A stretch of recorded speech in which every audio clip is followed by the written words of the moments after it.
बिस्मिल्लाहिर्रहमानिर्रहीम। अस्सलाम वालेकुम 10th क्लास। कैसे हैं स्टूडेंट्स? मैं उम्मीद करती हूँ सब ठीक होंगे और अपना काम कर रहे होंगे। चलें बेटे उर्दू की बुक खोलें। आज हम जिगर मुराद आबादी की गज़ल पढ़ेंगे। उसको पढ़ने से पहले, उसकी तशरीह करने से पहले हम जिगर मुराद आबादी का थोड़ा सा तारुफ पढ़ेंगे।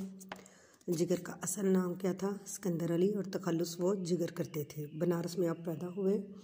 यह आसमान सुखन का ऐसा एक रोशन और ताबिंदा सितारा जिसकी इल्मी रोशनी से एक ज़माना मुनव्वर हो गया है। जिगर मुराद आबादी का जो असल नाम था क्या था? सिकंदर, और उनका तखल्लुस क्या था? जिगर था। हिजरत करके ये लोग बनारस से मुरादाबाद में आ गए और इसी वजह से वो जिगर मुराद आबादी कहलाए। बनारस में जब पैदा हुए हैं तो बनारस में रहने की वजह से बनारस का नाम नहीं आया, लेकिन ये जब मुरादाबाद में आ गए तो फिर मुरादाबादी कहलाए। ठीक है, और इसी कलमी नाम से मशहूर हुए। यही उनका किताबी कलमी नाम था। जिगर की इब्तदाई तालीम घर पर हुई, जिसमें फ़ारसी की चंद इब्तदाई किताबें शामिल थीं। शायरी का ज़ौक़ विरसे में मिला। जिगर के वालिद अली नज़र साहब दीवाने शायर थे। बहुत बड़ी शायरी की किताब है ये। जिगर अपनी इफ्ताद तबा के लिहाज से नेक, दरवेश, मंश और सलीमुत तबा थे। उन्होंने हज भी किया और मदीना मुनव्वरा में नबी अकरम सल्लल्लाहु अलैहि वसल्लम की शान में बहुत सी नाते भी कहीं। दीन की तरफ इनकी तवज्जो और रगबत में असगर गवंडी का भी दखल था। जिगर मुशायरों में बहुत मकबूल थी। इनकी आवाज़ बहुत अच्छी थी। वो शेर ख़वानी तरन्नुम से करते थे, यानी बड़े अच्छे अंदाज से। उनकी आवाज़ भी अच्छी थी। वो उस शेरों को तरन्नुम के साथ पढ़ते थे, इसलिए अक्सर मुशायरा लूट लेते थे।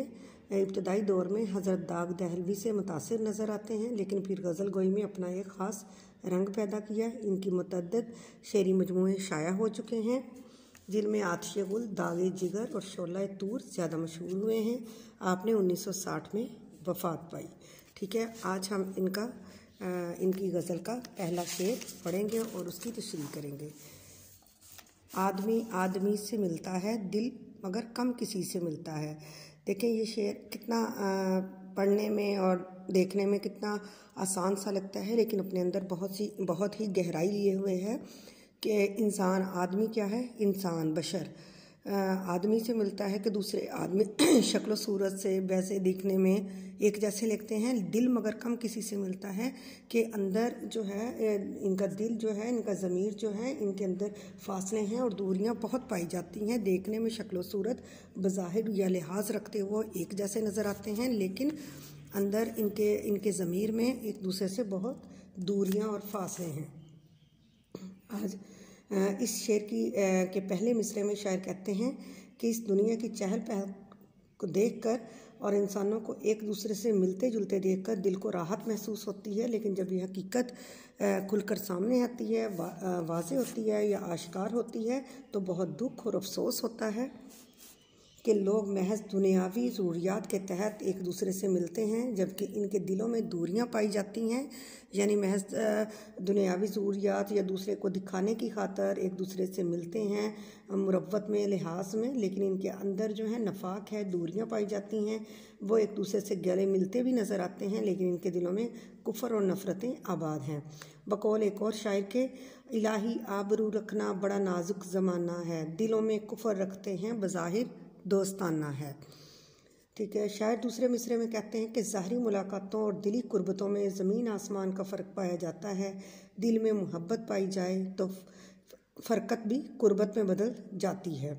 इसलिए शायर कहते हैं कि हमारे माशरे में दो रुखी का जो मर्ज़ परवान चढ़ चुका है, यानी दो तरफ़ा जो चीज़ है कि मुँह पे कुछ और पीछे कुछ होना, वो जो मर्ज़ है वो परवान जब चढ़ चुका है, ये इंसानियत के लिए ज़हर कातिल साबित होगा। क्योंकि जब चेहरों पर मुस्कुराहटें सजी हों और दिल कदूरतों से भरपूर हों, तो इन हालात में माशरती फलाह बहबूद का हर ख्वाब चिकना चूर हो जाता है।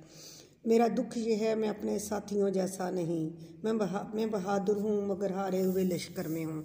यानी यही है ना कि जो दो तरफ़ा या दो रुखी चेहरे जो होते हैं वो हमारे माशरे में उनको कामयाब कहा जाता है। कि वो कामयाब होते हैं, वो जहाँ जैसा माहौल होता है वैसे अपने आप को कर लेते हैं सबके बीच में। अगर उनके अंदर कुछ है भी है लेकिन बज़ाहिर वो साबित नहीं होने देते। तो यही चीज़ इस एक और शायर ने ये कहा है कि मेरा दुख ये है कि मैं अपने उन साथियों जैसा नहीं है जो दो रुखी चेहरे लिए फिर रहे हैं। मैं बहादुर हूँ कि मैं अपनी बात को तस्लीम करता हूँ कि मेरे अंदर ये नहीं है, लेकिन मैं फिर भी जीता नहीं हूँ। मैं हारे हुए हूँ कि मेरा कोई साथी नहीं है, मेरे साथ कोई भी नहीं है। शायर असल में ये कह रहे हैं कि दिल मोहब्बतों का अमाजगाह होते हैं। दिल जो हैं वो मोहब्बतों की अमाजगाह होते हैं।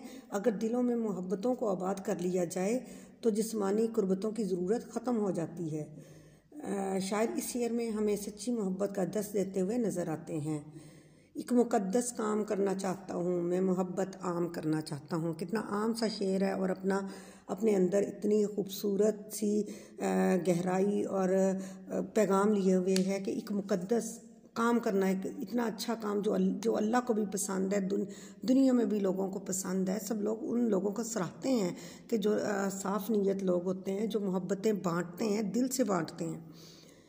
मैं मोहब्बत आम करना चाहता हूँ। ठीक है बेटे, आज का हमारा यही है, पहला शेर हमने किया।